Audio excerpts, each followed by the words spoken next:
పరిశుద్ధ తండ్రి, పరమాత్ముడ, మహాగణుడ, మహిమాన్వితుడ, కృతజ్ఞతాస్తుతి స్తోత్రాలు తండ్రి, వందనాలు తండ్రి. ఈ రాత్రి వేళ మీ వాక్యం ద్వారా మాతో మాట్లాడండి తండ్రి. అనేకులను కదిలించండి, అనేకుల హృదయాలను ప్రేరేపించండి. మాకు ఏ మాటలు అవసరమో ఆ మాటలు వినిపింప చేయండి తండ్రి. మాతో మాట్లాడండి, మమ్మల్ని బలపరచండి. మీ పక్షాన నిలబడి వాక్యాన్ని వివరిస్తుండగా నాకు తోడుగా ఉండండి తండ్రి.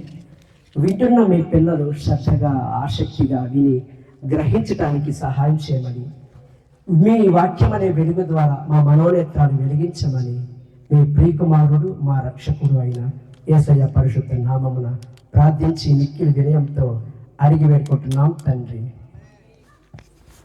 వాక్యం చాలా సమయం, ఏ సమయం ఇది? దాదాపు 10 గంటల 30 నిమిషాలు దాటింది అనుకుంటా. ఈ సమయంలో వాక్యం చెప్పడం అనేది చాలా కష్టం, అవునా? వినటం ఇంకా కష్టం అనుకుంటా. లేదు మేము వింటాము, మేము శ్రద్ధగా వింటాము అన్నవాడు ఒక్కసారి మీ చేతులతో గట్టిగా చప్పట్లు కొట్టండి. కింద సరిగా వినపట్ల, కింద వాళ్ళు సరిగా వినపట్ల, కింద కింద ఓకే ఓకే సరే, నేను వాక్యంలోకి వెళ్ళిపోతున్నా. యేసుక్రీస్తు ప్రభువారు 33.5 సంవత్సరాలు ఈ భూమి మీద జీవించారు. 3.5 సంవత్సరాలు ఆయన దేవుని పని చేశారు.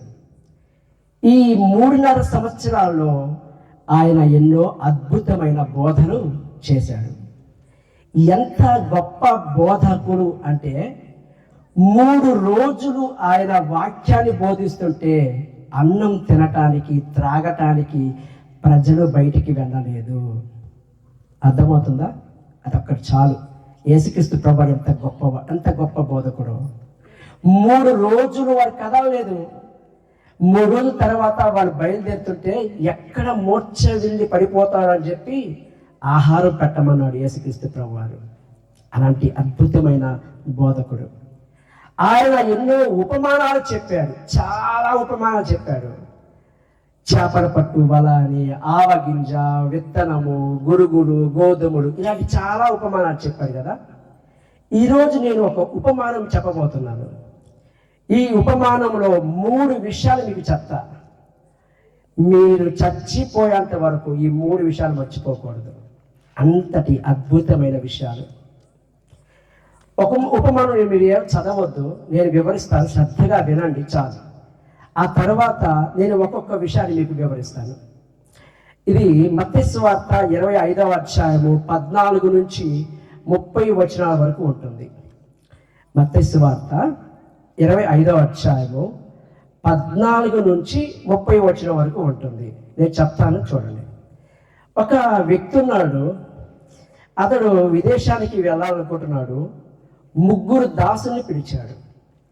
ఒకరికి 5 తలాంతులు ఇచ్చారు, మరొకరికి 2 తలాంతులు ఇచ్చాడు, మరొకరికి తెలుసా 1 తలాంతు ఇచ్చారు. కింద వారు మాట్లాడితే చాలా బాగుంటుంది. 1 తలాంతు ఇచ్చాడు. సరే, అతను విదేశాంతరం వెళ్ళిపోయాడు. చాలా కాలం తర్వాత ఆయన తిరిగి వచ్చాడు. వచ్చి దాసుని పిలిచి, నేను మీకు తలాంతులు ఇచ్చాను కదా, ఏం చేశారు? నేను మీకు సామర్థ్యం కలిగి ఇచ్చాను, సంపాదించమని ఇచ్చాను, ఏం చేశారు అని లెక్క అడిగాడు. అప్పుడు ఆ దాసుడు ఏం చేశారు? అయ్యా, ఒక దాసుడు వచ్చి, అయ్యా నాకు 5 తలాంతులు ఇచ్చారు, నేను మరొక 5 తలాంతులు సంపాదించాను, ఇవిగో తీసుకో అన్నాడు. బలా నమ్మకమైన మంచి దాసుడా, ఈ కొంచెములో నువ్వు నమ్మకంగా ఉన్నావు, నిన్ను అనేకమైన వాటిపై అధికారిగా నియమిస్తున్నాను, నువ్వు నా సంతోషంలో పాలు పొందుము అని చెప్పాడు. 2వ వాడు వచ్చాడు. అయ్యా నాకు 8 తలాంతులు ఇచ్చాడు. ఇతనికి 8 తలాంతులు ఇచ్చాను చెప్పాను. 2 తలాంతులు ఎందుకు అడుగుతున్నా అంటే, సాతాను రెడీగా ఉన్నాడు ఇక్కడ. ఎక్కడ ఎప్పుడు నిద్రపోతారా, నిద్ర పుచ్చుదామా అని మీరు మాట్లాడండి, నిద్ర అనేది వెళ్ళిపోతుంది. 2 తలాంతులు ఇచ్చాడు. వచ్చాడు అక్కడ. అయ్యా నాకు 2 తలాంతులు ఇచ్చారు, ఆ 2 తలాంతులతో పాటు మరొక 2 తలాంతులు సంపాదించాను, ఇదిగో తీసుకోనగానే, బలా నమ్మకమైన మంచి దాసుడా, ఈ కొంచెములో నువ్వు నమ్మకంగా ఉన్నావు కనుక నా సంతోషంలో పాలు పొందుము అన్నాడు. 3వ వాడు ఇచ్చాడు. ఇతనికి ఎన్ని ఇచ్చారు? 1 ఇచ్చాడు. ఈయన సంపాదించాడు? ఏం సంపాదించడా. చాలా మంచోడు. అయ్యా, నువ్వు ఎలాంటి వాడవో నాకు తెలుసు. నువ్వు విత్తని చోట కోయవాడవు, వెదజల్లని చోట కూర్చుకున్నవాడు నాకు తెలుసు. అందుకే నేనేం చేశానంటే, నువ్వు ఇచ్చిన దాన్ని భూమిలో భద్రంగా దాచిపెట్టాను. మంచోడు కదా, చాలా భద్రంగా దాచిపెట్టాడు కదా, భద్రంగా దాచిపెట్టాను, ఇదిగో తీసుకో అన్నాడు. అప్పుడేమన్నాడు? బలా నమ్మకమైన మంచి దాసుడా అన్నాడా? అలా సోమరివైన చెడ్డ దాసుడా అన్నాడు. తర్వాత ఇతని దగ్గర ఉన్నది కూడా తీసేయండి, ఇతని కటిక చీకటిలోకి పడవేయండి, అక్కడ ఏడ్పు, పళ్ళు కొరుకుతాయి, పళ్ళు కొరుకటం ఉంటుంది, బాధ, కష్టం ఉంటుంది అని చెప్పాడు. మీ అందరికీ ఈ ఉపమానం అర్థమైంది అనుకుంటున్నాను నేను. అర్థమైతే ఒకసారి చెప్పండి కొట్టండి. ఓకే, ఈ ఉపమానాన్ని బట్టి నేను 3 విషయాలు మీకు చెప్తాను ఇప్పుడు. 3 విషయాలు. ఒక ఉపమానం చెప్పాడంటే ఊరికి చెప్పడు ఆయన యేసయ్య, మనకి ఏదో పాఠాలు నేర్పించాలనుకుంటున్నాడు. 3 పాఠాలు మనకు నేర్పిస్తున్నాడు ఈ ఉపమానంలో. 3 పాఠాలు కాదు, చాలా పాఠాలు నేర్చుకోవచ్చు. ఒక్క వచనం ద్వారా ఎన్నో వందల పాఠాలు నేర్చుకోవచ్చు. బైబిల్ అంత గొప్పది, అంత అద్భుతమైనది, అంతటి అద్భుతమైన జ్ఞానం కలిగినది బైబిల్. ఒక్క వచనం ద్వారా చాలా నేర్చుకోవచ్చు అని చెప్పడం సమయం లేదు కాబట్టి 3 విషయాలు మీకు చెప్తాను. ఆ ఒక్కొక్క విషయాన్ని మనం జాగ్రత్తగా నేర్చుకుందాం. మొట్టమొదటిది ఏమిటంటే, యజమానుడు తన దాసులకు వాని సామర్థ్యం కొన్ని తలాంతులు ఇచ్చి ఏం చేశాడు? పని అప్పగించాడు. అతడు వెళ్ళిపోయాడు. ఈ తలాంతులు తీసుకుని వెళ్ళి సంపాదించండి, పని చెయ్యండి, దీన్ని వృద్ధి చేయండి, అభివృద్ధి పరచండి అని తన యజమానుడు తన దాసుడికి ఇచ్చాడు. ఒక మాట అంటాడు అక్కడ చూడండి, వాని సామర్థ్యం కొలది ఇచ్చాడు. యజమానుడు ఎవరి సామర్థ్యం ఏమిటో తెలుసు ఆయనకి. తన దాసుడి యొక్క సామర్థ్యం ఏమిటో తెలుసు కాబట్టి ఒకరికి 5 ఇచ్చాడు, ఒకరికి 2 ఇచ్చాడు, మరొకరికి 1 ఇచ్చాడు. ఎవరి సామర్థ్యం కొలది వారికి ఇచ్చాడు దేవుడు. యజమానుడు ఓకే వెళ్ళిపోయాడు. అంటే వాళ్ళని నమ్మి యజమానుడు వారికి పని అప్పగించాడు. మొట్టమొదటిది యజమానుడు తన దాసులకు పని అప్పగించాడు. మరి మనం నేర్చుకోవాల్సిన పాఠం ఏమిటి? యేసుక్రీస్తు ప్రభువారి దగ్గరికి సమరయ స్త్రీతో మాట్లాడుతూ ఉంటే యేసు ప్రభు శిష్యులు భోజనం తీసుకుని వస్తారు. మీకు గుర్తొస్తుందా? సమరయ గ్రామంలో బావి దగ్గర సమరయ స్త్రీతో సంభాషణ జరుగుతుంది, మాట్లాడతాడు ఆయన. అప్పుడు భోజనం తీసుకొచ్చి, అయ్యా అన్నం తినంటే అప్పుడు అంటాడు, నేను ఆహారము తినటం కాదు, నన్ను పంపిన వాని చిత్తము నెరవేర్చుటయు ఆయన పని పూర్తి చేయుటయు నాకు ఆహారము అన్నాడు. ఏమన్నాడు ఇక్కడ? నన్ను పంపిన వాని చిత్తము. పంపినవాడు ఎవరు పంపారు? యేసయ్యను. పరలోకము నుండి నా ఇష్టాన్ని నెరవేర్చుకోవడానికి నేను రాలేదు, నన్ను పంపిన వాని చిత్తము నెరవేర్చుటకు పరలోకము నుండి భూలోకానికి వచ్చానన్నాడు. ఎవరు పంపారు? దేవుడు పంపాడు, తండ్రి పంపాడు. నన్ను పంపిన తండ్రియే నన్ను గురించి సాక్ష్యమిచ్చును. వచ్చినా చూపించడం సమయం మనకు లేదు. నన్ను పంపిన తండ్రియే నన్ను గురించి సాక్ష్యం ఇచ్చాడు.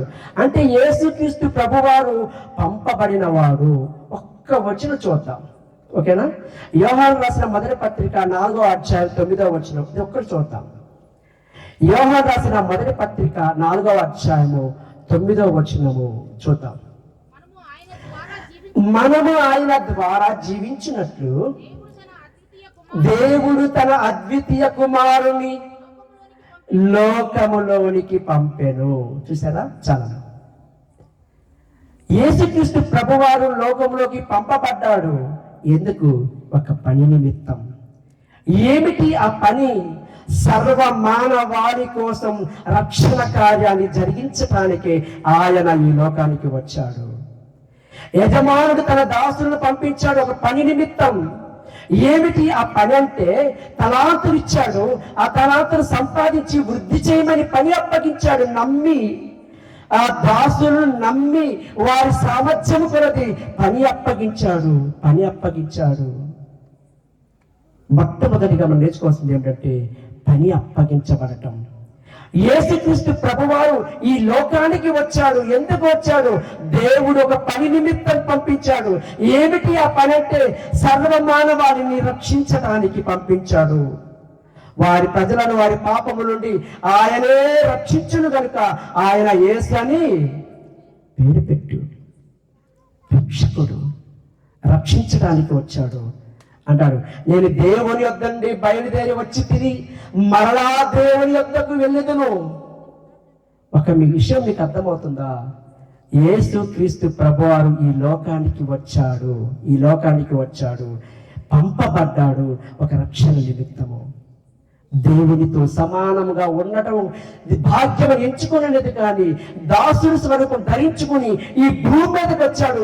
ఎందుకు వచ్చాడయ్యా అంటే రక్షణ కార్యాన్ని జరిగించడానికి. మొట్టమొదటి విషయం అంటే ఒక పని నిమిత్తం యేసయ్య వచ్చాడు.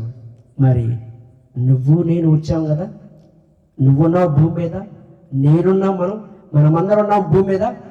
ఎందుకు వచ్చాం? ఎందుకు పంపబడ్డాం? మనం ఒక మాట మనం చూడగలిగితే కీర్తనలో ఉంటుంది మనకి మాట, నేను పిండమనై ఉండగా నీ కన్నులు నన్ను చూచెను, నా దినములలో ఒకటైనను కాక మునిపే నా దినములన్నీ నీ గ్రంథములో లిఖితములాయను. కీర్తన 139:16 ఉంటుంది అక్కడ. వద్దు. నేను పిండమనై ఉండగా నీ కన్నులు చూచాయి. ఎప్పుడు చూశాయి నిన్ను దేవుడు ఎప్పుడు చూశాడు తెలుసా? నువ్వు పిండముగా ఉన్నప్పుడే. పిండం అంటే మీకు అర్థం కాదేమో, అది కంటికి కనిపించదు, అది గర్భంలో ఉంటుంది, స్త్రీ గర్భంలో ఉంటుంది. నీ తల్లి చూడలేదు, నీ తండ్రి చూడలేదు, డాక్టర్ చూడలేదు, మరి ఎవరు చూడలేదు. వారందరికంటే ముందుగా నీ దేవుడు నిన్ను చూశాడు పిండంగా ఉన్నప్పుడు. చూసి నీ ఆయుష్కాలాన్ని నిర్ణయించాడు తెలుసా? నా దినములలో ఒకటైనను కాక మునిపే నా దినములన్నీ నీ గ్రంథములో రాసుకున్నావు.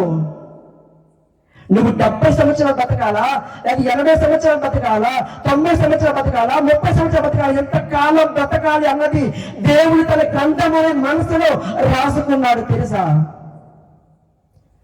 నువ్వు పిండముగా ఉన్నప్పుడే నీ ఆయుష్కాలాన్ని దేవుడు నిర్ణయించాడు. అసలు మనిషి జీవితం ఎంత అద్భుతం చెప్పమంటారా? చాలా మంది మాట్లాడతారు, నేను దేనికి పనికిరాను, నేను చదువులేని దాన్ని, నేను చదువు లేదు, నేను పెద్దోడిని, ముసలోని, లేకపోతే నేను అన్ని చాలా అలవాట్లు ఉన్నాయి, ఏదైతే మాట్లాడుతుంటారు. ఎంత గొప్పవాడో తెలుసా? కొన్ని కోట్ల మందిని జయించి తల్లి గర్భములో నుంచి బయటికి వచ్చిన విజయవంతుడు నీవు. నీ గురించి తెలియాలి. దేవుడు నిన్ను తల్లి గర్భంలో కాపాడి బయటికి తీసుకొచ్చాడు. ఎందుకో తెలుసా? నువ్వంటే నమ్మకం. రేపు ఆలోచించండి. యజమానుడు తన దాసులకు తలాంతులు ఇచ్చాడు. ఎందుకు? నమ్మకం. వారంటే నమ్మకం. ఇది ఖచ్చితంగా వృద్ధి చేస్తారన్న నమ్మకంతో పని అప్పగించాడు. యేసయ్యను పరలోకం నుంచి భూమి మీద పంపించాడు. ఎందుకు? యేసయ్య అంటే నమ్మకం. నా ప్రియ కుమారుడు, నా కుమారుడు రక్షణ కార్యాన్ని చేస్తాడు అని నమ్మాడు కనుక ఈ లోకానికి పంపించాడు. మరి నిన్నెందుకు పంపించాడు? నువ్వంటే కూడా నమ్మకమే దేవునికి. నువ్వంటే నమ్మకం కాబట్టే నిన్ను తల్లి గర్భంలో నిలబెట్టాడు. నువ్వంటే నమ్మకం కాబట్టే నువ్వు దేవుడి పని చేస్తావని నమ్మకం కాబట్టే నిన్ను తల్లి గర్భంలో కాపాడి 9 నెలల తర్వాత బయటకు తీసుకొచ్చాడు. ఆయుష్కాలాన్ని ఇచ్చాడు, ఈ దేహాన్ని ఇచ్చాడు.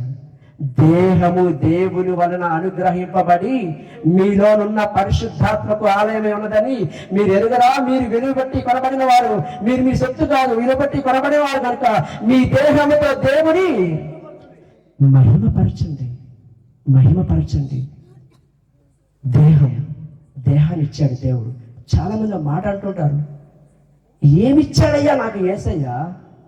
నేను ప్రతి ఆదివారం చర్చికి వెళ్తున్నాను, ప్రతిరోజు ప్రార్థన చేస్తాను, పాటలు పాడతాను, కానుక ఇస్తాను, సేవ చేస్తాను, పరిచయం చేస్తాను, నాకేమిచ్చాడయ్యా అనే ప్రశ్న నీకుంటే, అనే మాట మాట్లాడితే ఇప్పుడు చెప్తాను చూడు నీకేమిచ్చాడు. ఆయుష్కాలం ఇచ్చాడు నీకు, దేహాన్ని ఇచ్చాడు నీకు, బ్రతుకునిచ్చాడు నీకు. ఇంకా చెప్పమంటారా? ఇక్కడ రక్షణ పొందిన వారు ఉంటే అబ్రాహామును ఆశీర్వదించడానికి దేవుడు ఏం చేశాడు? మాట చెప్పాడు. దావీదును ఆశీర్వదించడానికి దేవుడు ఏం చేశాడు? మాట చెప్పాడు. మాట అన్నాడు, జరిగిపోయింది. ఇక భక్తులు, అనేక మంది భక్తులు, ఇశ్రాయేలు గారు అనేకులను ఆశీర్వదించడానికి దేవుడు తన మాట పలికాడు. మీరందరూ యేసుక్రీస్తు ప్రభునందు విశ్వాసం వచ్చే వారందరూ ఏమవుతుంది? వాళ్ళకి ఏమొస్తుంది? రక్షణ వస్తుంది. అవునా లేదా? నువ్వు యేసునందు విశ్వాసం వచ్చినప్పుడు నీవు, నీ కుటుంబము, మిగతా మీరు చెప్పాలా? రక్షించబడను అంటే యేసునందు విశ్వాసం ఉంచితే నీకేమొస్తుంది? రక్షణ వస్తుంది. మాటతో వచ్చిందా? అబ్రాహాం ఆశీర్వాదం మాటతో వచ్చింది, ఇస్సాకు ఆశీర్వాదం మాటతో వచ్చింది, దావీదు ఆశీర్వాదం మాటతో వచ్చింది. కానీ నిన్ను రక్షించే ఆశీర్వాదము, రక్షణ ఆశీర్వాదము యేసుక్రీస్తు ప్రభు ప్రాణాలు అర్పిస్తే వచ్చింది. నీకు అర్థమైందా రక్షణ యొక్క గొప్పతనం? మా కుటుంబంలో మేలు జరిగింది, మీ కుటుంబంలో మేలు జరిగింది చెప్పమంటే ఏం చెప్పారు సార్? నాకు ఉద్యోగం వచ్చింది, మంచి మేలే. నాకు బిడ్డకు పెళ్ళి అయింది, చాలా మంచిది. నా బిడ్డ ఒక ఇల్లు కట్టుకున్నాడు, చాలా మంచిదే. అసలు రక్షించబడిన వారు నేను రక్షించబడ్డాను అన్న మాట చెప్తారో ఏదో చూస్తా. నేను ఈ ప్రశ్న చాలా మంది అడుగుతా. రక్షించబడ్డాను, ఇది ఆశీర్వాదం అని ఒక్క క్రైస్తవుని నోట నుండి రాలేదు మాట. ఎందుకు రాలేదు? గుర్తుంటే కదా, అసలు గుర్తిస్తే కదా రక్షణ ఆశీర్వాదం గురించి. రక్షణ ఆశీర్వాదము మాటతో రాలేదమ్మా. యేసయ్య ఈ లోకానికి వచ్చి 33 సంవత్సరాలు బ్రతికి శ్రమలు పడి, కష్టాలు పడి, బాధలు పడి, అవమానపడి ఆయన తన ప్రాణాలు అర్పించి రక్తాన్ని చిందిస్తే వచ్చింది రక్షణ ఆశీర్వాదం. నీకు అర్థమైందా రక్షణ ఆశీర్వాదం? ఇంతటి మేలు పొందిన తర్వాత యేసయ్య నాకు ఏమి చేశాడు అంటున్నావంటే నీకంటే అజ్ఞాని, మూర్ఖుడు మరి ఎవ్వరూ ఉండరు. యేసయ్య నీకు దేహాన్ని ఇచ్చాడు, యేసయ్య నీకు ఆయుష్కాలం ఇచ్చాడు, యేసయ్య నీకు రక్షణ ఇచ్చాడు, యేసయ్య నీకు పాప క్షమాపణ, పాప విమోచన ఇచ్చాడు. ఈ లోకంలో అనేక రకాల మందు, అనేక రకాల రోగాలకు మందు ఉంది, కానీ పాపం అనే రోగానికి మందుందా? కనిపెట్టారా ఎవరైనా? ఏ శాస్త్రవేత్త అయినా? చివరికి కరోనాకు ముందు కనిపెట్టారు, కానీ పాపం అనే భయంకరమైన పాపం అనే వ్యాధికి కనిపెట్టలా. కానీ ఆ పాపము నుండి విడిపించాడు. ఇది ఆశీర్వాదం కాదా? ఇంకా నీకు చెప్పాలంటే పరిశుద్ధాత్మనిచ్చాడు నీకు. మన చూడగలిగితే మీరు మారు మనసు పొంది పాప క్షమాపణ నిమిత్తం బాప్తిసం పొందుడి, అప్పుడు పరిశుద్ధాత్మను వరము పొందుదురు. నువ్వు ఎప్పుడైతే బాప్తిసం తీసుకుంటావో, ఎప్పుడైతే రక్షించబడతావో, అప్పుడు దేవుడు నీకు పరిశుద్ధాత్మనిచ్చాడు. వరుసగా లిస్టు చెప్పమంటారా? దేవుడు నిన్ను నమ్మి నీకు తల్లి గర్భంలో నిన్ను నిలబెట్టాడు, నీకు ఆయుష్కాలం ఇచ్చాడు, నీకు దేహాన్ని ఇచ్చాడు, నీకు రక్షణ ఆశీర్వాదం ఇచ్చాడు, నీకు పాప క్షమాపణ ఇచ్చాడు, నీకు పరిశుద్ధాత్మ వరాన్ని ఇచ్చాడు. ఎందుకు ఇచ్చాడు ఇవన్నీ? ఎప్పుడైనా ఆలోచించారా? ప్రతి నెల మీరు పనికి వెళ్ళారనుకోండి, డబ్బులు ఇస్తారు. ఎందుకు ఇస్తారు? వారికి ఇచ్చారా? పని చేశారు కాబట్టి. మరి ఇన్ని ఇచ్చిన దేవుడు ఎందుకు ఇస్తున్నాడని ఒక్కసారి ఆలోచించావా? ఎందుకు ఇచ్చాడో తెలుసా? పని చేయడానికి, దేవుని పని చేయడానికి. నిన్ను నమ్మాడు కాబట్టి భూమి మీద పంపించాడు.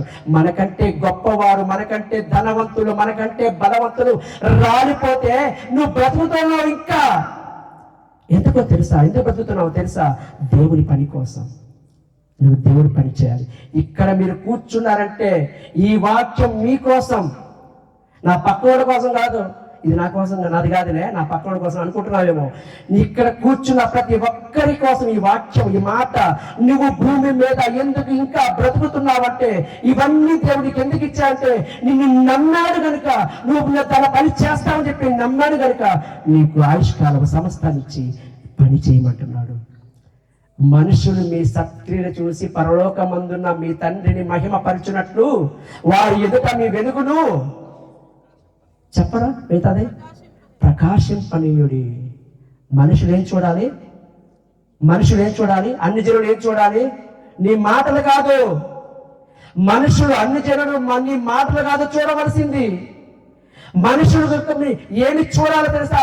నీ క్రియలు చూడాలి, నీ సత్క్రియ చూడాలి. నీ సత్క్రియ చూసి పరలోకమందున్న నీ తండ్రిని మహిమపరచాలి.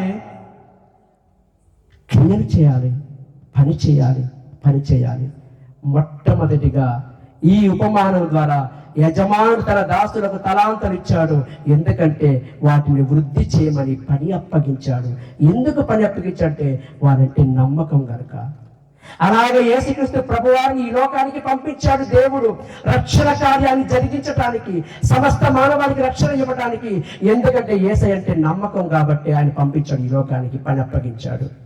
ఈ రోజు కూడా భూమి మీదకి నీకు అన్ని ఇచ్చి, సమస్తం ఇచ్చి భూమి మీద నిన్ను బ్రతికిస్తున్నాడు. ఎందుకో తెలుసా? తన పని చేసి, సత్క్రియలు చేసి తన తండ్రిని మహింపరుస్తారని చెప్పి పని అప్పగించాడు. మొట్టమొదటిది ఏమిటి? దేవుడు మీకు పని అప్పగించాడు. అందరు చెప్పండి దయచేసి.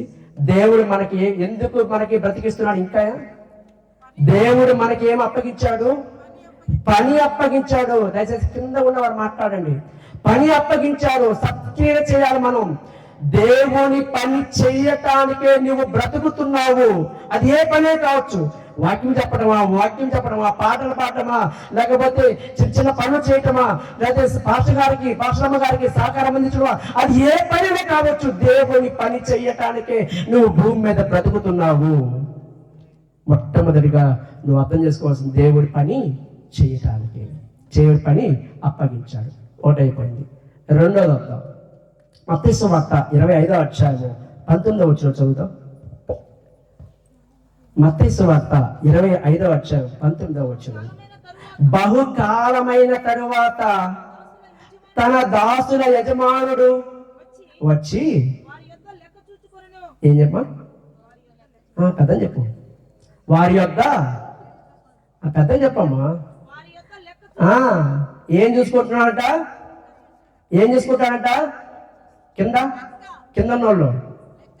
కింద మాట్లాడండి. లెక్క చూసుకుంటున్నాడు. ఏం చూస్తున్నాడంట? లెక్క. అరే నీకు 5 తలాంతులు ఇచ్చారు కదా, నీకు 2 తలాంతులు ఇచ్చారు కదా, నీ 1 ఇచ్చారు కదా, ఏం చేశారయ్యా? ఎంత సంపాదించారు అడిగాడు. అప్పుడు వెంటనే ఒక దాసుడు వచ్చాడు. ఏమని? అయ్యా, నువ్వు నాకు 5 తలాంతులు ఇచ్చావు, నేను మరొక 5 తలాంతులు సంపాదించా. నువ్వు నాకు 2 తలాంతులు ఇచ్చావు, మరో 2 తలాంతులు సంపాదించా. నువ్వు నాకు 1 తలాంతు ఇచ్చావు, మరొకటి సంపాదించా అన్నాడా? అలా భూమిలో పట్టి దాచిపెట్టానయ్యా అన్నాడు. అంటే ఇక్కడ ఏం జరుగుతుంది? యజమానుడు లెక్క అడుగుతున్నాడు, వీళ్ళు లెక్క అప్పగిస్తున్నారు. రెండవ విషయం ఏమిటంటే, యజమానుడు తన దాసులను లెక్క అడుగుతున్నాడు. 5 ఇచ్చా ఏం చేశావు? 2 ఇచ్చా ఏం చేశావు? 1 ఇచ్చా ఏం చేశావు? లెక్క అడుగుతుంటే వీళ్ళేం చేస్తున్నారు? లెక్క చెప్తున్నారు, లెక్క అప్పగిస్తున్నారు. ఒక మాట చెప్తా మీకు. రోమిలకు రాసిన పత్రిక చదవాలి మనం అంతా. ఇది రోమిలకు రాసిన పత్రిక 14వ అధ్యాయము 12వ వచనం చూడగలిగితే, రోమిలకు రాసిన పత్రిక 14వ అధ్యాయము 12వ వచనంలో చివరిలో మాట ఉంటుంది. మనలో ప్రతివాడు తన గురించి దేవునికి లెక్క అప్పచెప్పవలసి ఉండును. మనలో ప్రతివాడు దేవునికి లెక్క అప్పచెప్పవలసి ఉండును. ఎవరు లెక్క చెప్పాలి? మనలో ప్రతివాడు. నా భార్య చెప్పింది రండి, ఆమె ప్రతి భక్తిగా చర్చికి వెళ్తుంది కదా, ఇక్కడ ఎక్కువగా మరి భగవాన్లో ఎక్కువ మంది అంటే కింద మాట్లాడుతుంది. చర్చిస్లో వచ్చి ఎక్కడికి వచ్చి ఎక్కువ స్త్రీలు కనిపిస్తూ ఉంటారు. అందుకే మా భర్తలకి ఎంతో ధైర్యం వాడికి, నా భార్య చూసుకున్నదిలే, దేవుడి దగ్గర మొరపెట్టుకుని క్షమాపణ కోరుకున్నదిలే.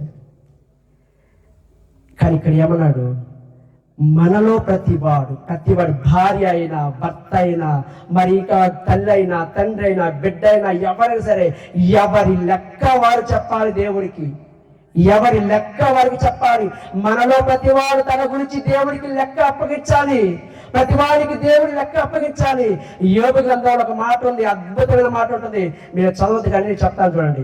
యోబు గ్రంథం 31వ అధ్యాయము 37వ వచనంలో, యోబు గ్రంథం 31వ అధ్యాయం 37వ వచనంలో, నా అడుగుల లెక్క దేవునికి తెలియజేసేదను. నా అడుగుల లెక్క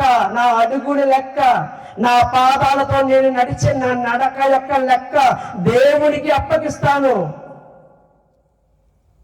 మనలో ప్రతివాడు దేవుని లెక్క అప్పగించాలి కదా. దేని గురించి లెక్క అప్పచెప్పాలి? యోబు గ్రంథంలో ఉంటుంది, అంటున్నాడు, నా అడుగుల లెక్క దేవునికి అప్పగించేదను. అడుగుల లెక్క అంటే నువ్వు నడిచే నడత, నీ పాదాలు ఇచ్చాడు దేవుడు. ఆ పాదాలతో నువ్వు నడుస్తూ ఉన్నావు, పైకెత్తుతున్నావు, పరుగులు తీస్తున్నావు. ఆ పరుగులు తీసే లెక్క దేవునికి చెప్పాలి. ఇంకొక మాట ఉంటుంది 4వ వచనంలోనే, యోబు గ్రంథం 37వ అధ్యాయం 4వ వచనంలో, దేవుడు నా అడుగుల లెక్క లెక్కించుచున్నాడు, నా అడుగుల జాడలన్నీ లెక్కిస్తున్నాడు. దేవుడు లెక్కిస్తున్నాడా? మనం అనుకుంటాం, నా తల్లి చూడటం లేదు కదా, నా తండ్రి చూడటం లేదు కదా, నా భర్త చూడటం లేదు కదా, నా భార్య చూడటం లేదు కదా, నా ఇష్టం ఎక్కడ పడితే అక్కడికి వెళ్ళిపోతా, ఎక్కడ పడితే అక్కడ పరుగులు తీస్తా అని పరుగులు తీస్తున్నావు. పౌరాణి చోటుకు పోతున్నావు, వెంటనే చోటుకి వెళ్తున్నావు, నీ జీవితాన్ని నాశనం చేసుకుంటున్నావు. అయితే నా తల్లి చూడటం లేదులే, నా తండ్రి చూడటం లేదులే, నా భార్య చూడటం లేదులే, నా భర్త చూడటం లేదులే, నా పార్ట్నర్ చూడటం లేదని చెప్పి దాగి పరుగులు తీస్తుంటే దేవుడు నీ అడుగుల లెక్క లెక్కిస్తున్నాడు. దేవుడు చూస్తున్నాడు. ఆయన సీసీ కెమెరా, పెద్ద సీసీ కెమెరా. ఆయన ఆకాశములో ప్రతి నరుని పరిశీలన చేస్తూ ఉన్నాడు. ఈ రోజున ఎంతమంది జీవితాలు నాశనం అయిపోతున్నాయి వెళ్ళకూడదు చోటకి వెళ్తూ. తెలిసి వెళ్ళకూడదని అక్కడికి తెలుసు, అక్కడికి వెళ్తే నాశనం అవుతామని చెప్పి తెలుసు, అయినా అక్కడికి వెళ్తూ ఉన్నారు, పరుగులు తీస్తున్నారు. ఎవరు చూడటం లేదు కదా, ఎవరు చూడకపోవచ్చు, కానీ నీ దేవుడు చూస్తున్నాడు. నీ దేవుడు నీ అడుగుల లెక్కిస్తున్న. ఈ మాట విన్నప్పుడు భయం పుట్టింది. ప్రియమైన దేవుడు, నిజంగా చెప్తున్నా, నా అడుగులు దేవుడు లెక్కిస్తున్నాడా? ఈరోజు నేను ఎన్ని అడుగులు లెక్కేశాను. ఈ మధ్య గూగుల్ వచ్చింది, గూగుల్ ఉంటుంది, మనం ఎన్ని అడుగులు వేస్తే అని అడుగులు చూపిస్తుంది సెల్ ఫోన్లో. 1600 అడుగులు వేసావు, ఎంత కొలెస్ట్రాల్ తగ్గిపోయింది, కరిగిపోయింది అని చూపిస్తుంది. అలాగా ఒక గూగుల్కే ఇంత శక్తి ఉంటే, మనిషికి కనిపెట్టిన జ్ఞానానికి ఎంత ఉంటే, మరి దేవుడికి ఎంత ఉంటుంది? ఇంకా నువ్వు పుట్టినప్పటి నుంచి చచ్చిపోయేంత వరకు నువ్వు వేసే ప్రతి అడుగు దేవుడు లెక్కిస్తున్నాడు. నువ్వు దేవుడికి లెక్క చెప్పాలి. నువ్వు దేవుడికి ఇంకో మాట చెప్పమంటారా? ఇంకో మాట అద్భుతంగా ఉంటుంది. ఓ మాట, మనుషుడు పలుకు వ్యర్థమైన ప్రతి మాటను గూర్చి దేవునికి లెక్క చెప్పాలి. మత్తయి సువార్త 12వ అధ్యాయం 36వ వచనంలో ఉంటుంది. మనుషుడు పలుకు వ్యర్థమైన ప్రతి మాట గురించి దేవునికి లెక్క చెప్పాలి. నీ మాటల బట్టి నువ్వు నీతిమంతుడు అని, నీ మాటల బట్టి నువ్వు అపరాధం అని తీర్చబడదు. నీ మాటలు ఎట్ట పడితే మాట్లాడేస్తామండి. విస్తారమైన మాటల్లో ఏముంటది? దోషం ఉంటుంది. నీ మాటల లెక్క అప్పగించాలి. నువ్వు మాటల లెక్క అప్పగించాలి. నీ బిడ్డల గురించి ఎలా పడితే మాట్లాడుతుంటావు. నా బిడ్డల గురించి, నీ బిడ్డల గురించి, ఈ బిడ్డలు పనికిరాని వాళ్ళు, వీళ్ళు దేనికి పనికిరారు. ఎందుకు పుట్టింది ఇలా తల్లిదండ్రులు తన బిడ్డల గురించి తన నోటికి వచ్చినట్టుగా మాట్లాడుతుంటారు. దయచేసి ప్రియమైన తల్లిదండ్రులారా, మీ బిడ్డల గురించి చెడుగా ఎప్పుడు మాట్లాడవద్దు. ఒక్క మాట కూడా నెగిటివ్గా మాట్లాడవద్దు. ఎందుకంటే తల్లిదండ్రులుగా మీ బిడ్డల మీద మీరు పలికే మాటలు ఒక్కొక్కసారి నెరవేరుతాయి. నీ మాటల లెక్క దేవుడికి చెప్పాలి. భయం పట్టడంలో మీకు ఎన్ని మాటలు మాట్లాడతావు దేవుని గురించి? 24 గంటల్లో ఎన్ని మాటలు మాట్లాడతావు? చర్చిలో దేవునికి స్తోత్రం, స్తోత్రం, దేవుని స్తోత్రం. చర్చి జారితే భయంకరమైన మాటలు మన నోటి నుంచి, భయంకరమైన మాటలు. బాప్తిజం తీసుకుంటాం, రొట్టె తీసుకుంటాం, ద్రాక్షారసం తీసుకుంటాం, దేవునికి స్తోత్రం చెప్తాం, భాష కనిపిస్తే వందనాలు చెప్తాం, ప్రైజ్ లాడ్ అంటాం, అన్ని అంటాం. చర్చిలో, సంఘంలో దాటిన తర్వాత మన మాటల బ్రతుకు ఎలా ఉంది? నేను మాటల లెక్క దేవుడు లెక్కిస్తున్నాడు. అక్కడ దేవుడు లెక్కిస్తున్నాడు. అయ్యా నేను ఈ మాట అనలేదు అంటానికి లేదు, వినిపిస్తాడు రికార్డ్ చేసి. నేను ఈ మాట అనలేదు, నేను ఈ చోటికి వెళ్ళలేదు అంటే వెంటనే రికార్డు వేసి చూపిస్తాను నీకు, నీ మాటలు, నీ క్రియలు, నీ ఆలోచనలన్నీ.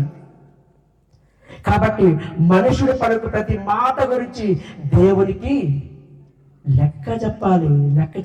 దేవుడి గురించి ప్రతి మాటకు. దేవుడు అంట మాట చెప్తాడు మలాకి గారు, యెహోవా యందు భయభక్తులు కలిగిన వారు ఒకరితో ఒకరు మాట్లాడుకుంటుంటే, అమ్మా నా బిడ్డలు మాట్లాడుతున్నారయ్యా, నా బిడ్డలు మాట్లాడుతున్నారు. ఏం మాట్లాడుతున్నారో ఎంతో ఆశతో చెవియొగ్గి. మరి కొన్ని మాటలు వినపడదు అనుకోండి, మరి ఎలా వింటాం? చెవి పెట్టి బాగా వింటాం, వినపడదు కానీ కష్టపడి ఇంటి ప్రయత్నం చేస్తుంటాం. అలా తండ్రి అయిన దేవుడు నా బిడ్డలు మాట్లాడుకుంటున్నారు, ఏం మాట్లాడుకుంటున్నారు, ఒకరితో ఒకరు ఏం మాట్లాడుకుంటున్నారని చెవియొగ్గి ఆలకించును. బా సినిమా సూపర్ ఉందరా అన్నావు అనుకో, ఎలా ఉంటుంది? దేవుడి గుండె పగిలిపోతుంది ప్రియమైన పిల్లారా. అదే సమయంలో నువ్వు బూతులు మాట్లాడుతుంటే దేవుడి గుండె పగిలిపోదా? అదే సమయంలో ముసలు చెప్పుకుంటే ఆ సీరియల్ ఏం జరిగింది, ఆ సీరియల్ సూపర్, ఆ సీరియల్ అది వాడు చంపబోయింది, ఆ సీరియల్ ఆమె అలా చేయబోయింది. ఇలా సీరియల్ గురించో, సినిమాల గురించో, లేకపోతే పక్క వారి గురించో, పక్క వారిని దూషించడమో, పక్క వారిని నిందించడమో, పక్క వారిపై నిందలు వేయటమో, ఇలాంటి పనికి మాలిన మాటలు మాట్లాడుతుంటే నీ దేవుడు ఉంటే గుండె పగిలిపోదా అండి? యేసయ్య గురించి ఒక మాట చెప్పమంటే ఎంత భయం, ఎంత సిగ్గు. రాజకీయ నాయకుడి గురించి ఒక మాట చెప్పమంటే నాన్ స్టాప్ చెప్పంగా ఆపలేం మనం. కాబట్టి ప్రియమైన మనం నేర్చుకోవాల్సిన విషయం ఏమిటంటే దేవునికి లెక్క చెప్పాలి. నువ్వు ఏ లెక్క చెప్పాలి? నీ పాదాలతో, నువ్వు దేవుడిచ్చిన పాదాలతో నువ్వు నడిచిన నడతను బట్టి దేవుడికి లెక్క చెప్పాలి.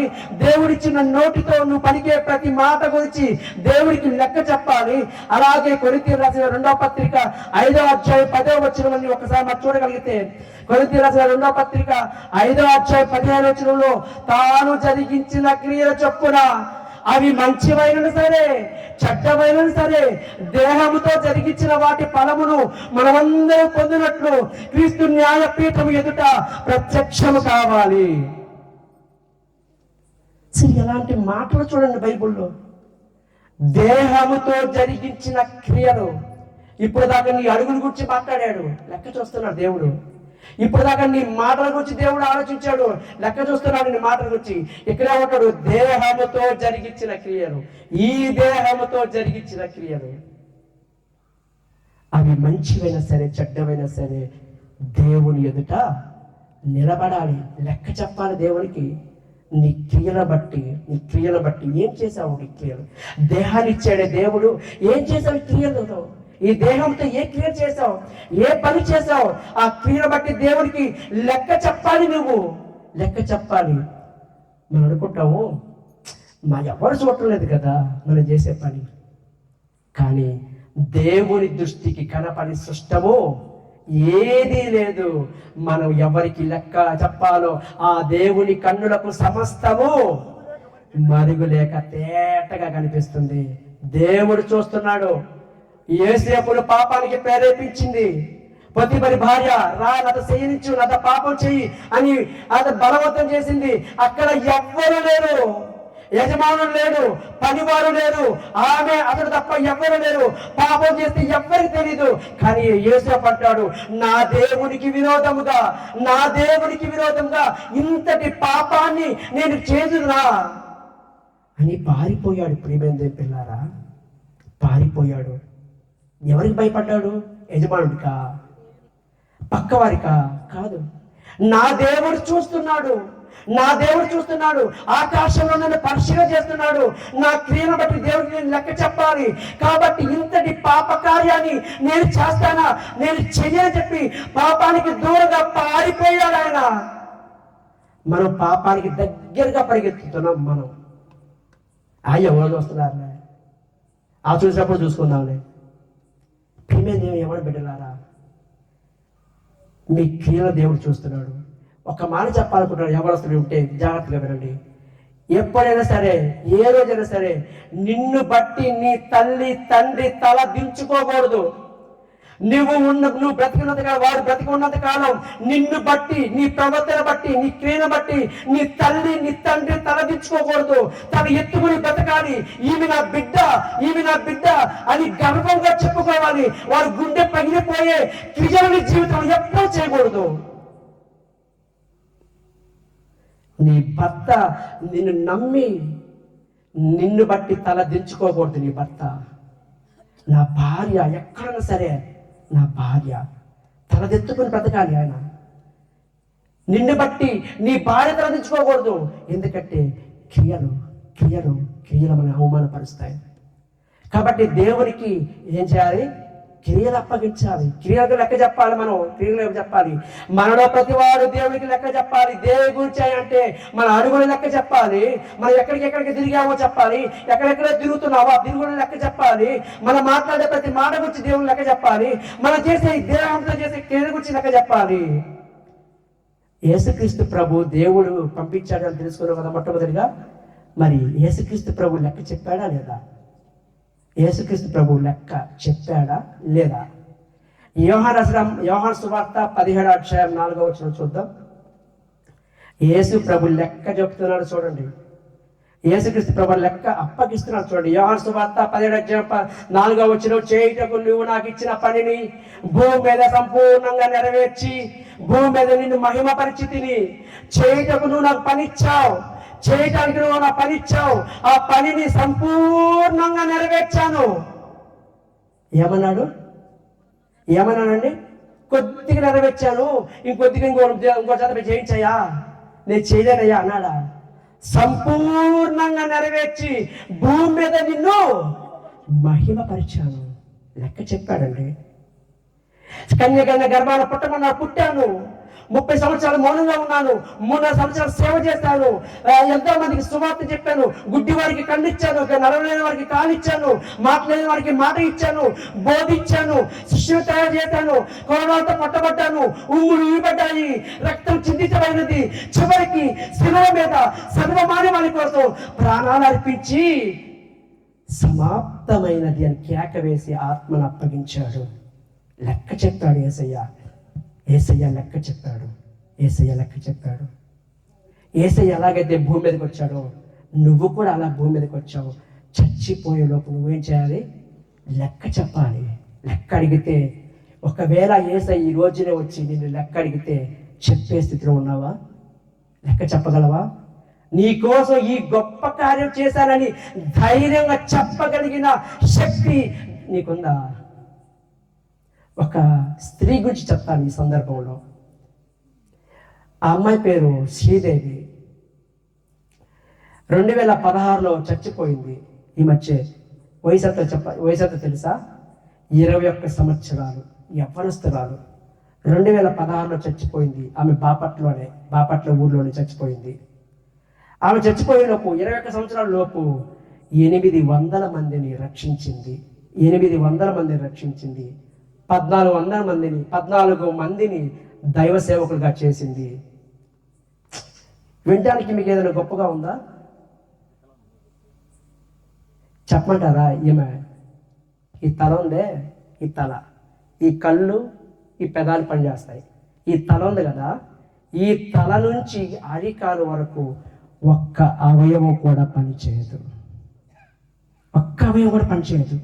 మాట్లాడుతుంది, చూస్తుంది. 800 మందిని రక్షించింది యవ్వనస్తురాలు. 14 మందిని దైవసేవకులుగా ప్రేరేపించింది. ఆమె పాస్టర్ దగ్గరికి వచ్చి ప్రార్థన చేయమని అడిగితే, ప్రార్థన ఏం చేయమని అడిగితే, నా తండ్రి మార మనసు పొందాలి, నా తల్లి మార మనసు పొందాలి, నా తమ్ముడు రక్షించబడాలి, నాకు దైవ జ్ఞానం, బైబిల్ సరిగా అర్థం కావట్లేదు పాస్టర్ గారు, బైబిల్ సరిగా అర్థం కావాలి అని ప్రార్థించమని అడిగింది. పాస్టర్ గారు ఆశ్చర్యపోయాడు. చిన్న కడుపు నొప్పి వస్తే పాస్టర్ గారు నా కోసం ప్రార్థన చెయ్యయ్యా. ఒక్క మాట ఆలోచించండి ప్రియమైన మిత్రులారా, మీ ఇంటికి పాస్టర్ గారు వస్తే ఈ వాక్యము, ఈ వచనం నాకు అర్థం కాలేదు చెప్పండి అని అడిగిన విశ్వాసి ఒక్కరంటే ఒక్కరున్నారా? కడుపు నొప్పి ప్రార్థన చేయ, మా బిడ్డకు పెళ్లి చేయాలయ్యా ప్రార్థన చేయాలి అంటే ఎరగడం తప్పని కాదని అంటుంది.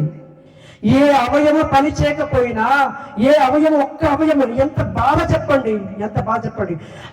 తండ్రి తనకి బిడ్డకు స్నానం చేయించేవాడు, తండ్రి అన్ని చూసుకునేవాడు. ఇంత ఘోరమైన స్థితిలో ఉన్న శ్రీదేవి పాస్టర్ గారు అడుగుతుంది, నా తండ్రి కోసం, నా తల్లి కోసం, నా తమ్ముడి కోసం ప్రార్థించండి. నేను బైబిల్ జ్ఞానాన్ని పొందడానికి ఆ జ్ఞానం నాకు సరిగా అర్థం కావట్లేదన్నా, దానికి అర్థమయ్యేటట్టు నాకు ప్రార్థన చేయండి చెప్పి అడిగింది. కానీ ఒక్క అవయమైనా బాగుపడాలని చెప్పి అడగలేదంటే అర్థమవుతుందా? తండ్రి చచ్చిపోయాడు. అయితే తండ్రి ఉద్యోగం కాబట్టి పెన్షన్ ఆమెకు వచ్చేటట్టు చేశాడు.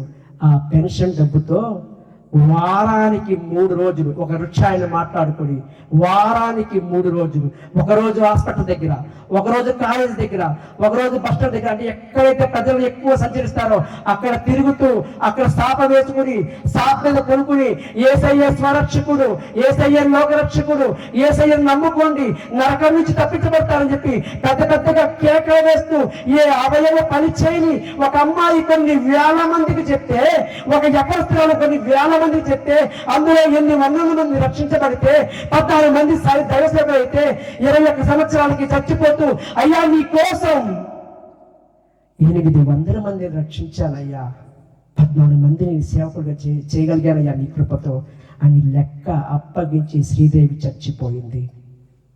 పిల్లలు పిల్లారా, మీకు అన్నీ ఉన్నాయి కదా, కళ్ళున్నాయి, నోరుంది, చేతులున్నాయి, పాదాలున్నాయి, అన్నీ బాగున్నాయి. అన్ని అవయవాలు బాగుంటే నువ్వు ఎంతమందిని రక్షించావు చెప్పు?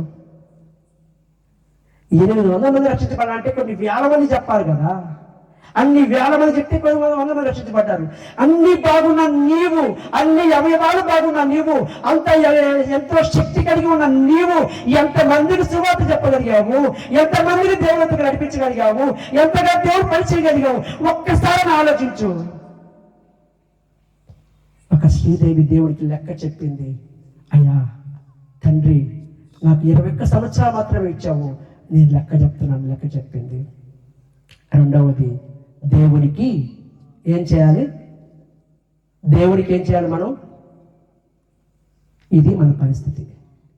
దేవునికి మనం ఏం చేయాలి? లెక్క చెప్పాలి. మొట్టమొదటి విషయం, దేవుడు నీకు పని అప్పగించాడు. మొట్టమొదటి విషయం, ఈ ఉపమానం ద్వారా మనం నేర్చుకున్న 3 విషయాలు. మొట్టమొదటిది, దేవుడు నీకు పని అప్పగించాడు. రెండవ విషయం, పని అప్పగించిన దేవుడు లెక్క అడుగుతాడు. ఆ దేవుడికి నువ్వు లెక్క చెప్పాలి. 2 విషయాలు పూర్తయిపోయినాయి. మూడో విషయం చెప్తాను. రోమిలకు రాసిన పత్రిక 2వ అధ్యాయము 6వ వచనం. రోమిలకు రాసిన పత్రిక 2వ అధ్యాయము 6వ వచనం. ఆయన అంటే దేవుడు ప్రతి వానికి వాని క్రియల చొప్పున ప్రతిఫలమిచ్చును. ఇక్కడ యజమానుడు వచ్చాడు కదా, యజమానుడు వచ్చినప్పుడు దాసులు లెక్క చెప్పారు. అప్పుడు ఆయన ఏమన్నాడు? 10 తలాంతులు ఇచ్చేవాడిని, బలా నమ్మకమైన మంచి దాసుడా, ఈ కొంచెంలో నమ్మకంగా ఉన్నావు, నా సంతోషంలో పాలు పొందమని అనేకమైన వాటిపై నిన్ను అధికారిగా నియమిస్తున్నానని చెప్పి ప్రతిఫలాన్ని ఇచ్చాడు. అవునా? రెండో వాడు వచ్చి ఏమన్నాడు? అయ్యా నా 2 తలాంతులు ఇచ్చావు కదా, మరి 2 తలాంతులు సంపాదించాను అన్నప్పుడు అదేమన్నాడు?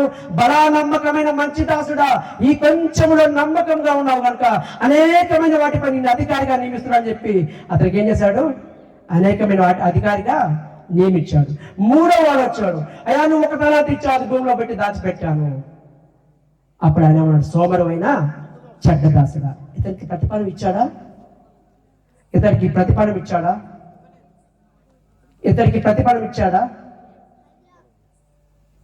ఇచ్చాడా? కింద ఉన్న వాళ్ళు ఇవ్వలేదా? 30వ వచనం చూడండి, మత్తయి సువార్త 25వ అధ్యాయం 30వ వచనం. మత్తయి సువార్త 25వ అధ్యాయం 30వ వచనం. మత్తయి సువార్త 25వ అధ్యాయం 30 వీనిని చదవమ్మా. ఈయనని వెలుపడి చీకటిలోకి ఏం చేయమన్నాడు? పడద్రోసి అక్కడ ఏడ్పు పడవడు అన్నాడు. ఏం చేశాడు? ప్రతిఫలం ఇవ్వలేదా? ఇచ్చాడు. వాళ్ళకేమో అధికారిగా నియమించాడు, ఇతరేమో చెరసాలలో వేసేసాడు. ప్రతిఫలమే కదా. అది మంచిదా చెడ్డదా పక్కన పెట్టండి. అది మంచిదా చెడ్డదా పక్కన పెట్టండి. వాళ్ళకే మంచి ప్రతిఫలం వచ్చింది, ఇతనికేమో చెడ్డ ప్రతిఫలం వచ్చింది. ఇతను చేసే పనిని బట్టి. ఇతను చెరసాల్లో వేయబడ్డాడు, చీకటి కొట్లో పడద్రోయబడ్డాడు. అక్కడ ఏడుపు ఉంటుంది, పళ్ళు కొరుకుతూ ఉంటావు, ఏడుస్తూ ఉంటావు, రోధిస్తూ ఉంటావు. అదే అతనికి ప్రతిఫలం. వాని క్రియను బట్టి దేవుడే చేస్తాడు, ప్రతిఫలాన్ని ఇస్తాడు. ఇంకో వచనం చూసుకుందాం మనం. ప్రకటన గ్రంథం 2వ అధ్యాయము 23వ వచనం చూద్దాం. ప్రకటన గ్రంథము 2వ అధ్యాయము 23వ వచనాన్ని చూద్దాం. చివరిలో ఉంటుంది. అమ్మ కొంచెం చివరిలో ఉంటుంది చూడు. మీలో ప్రతివానికి వాని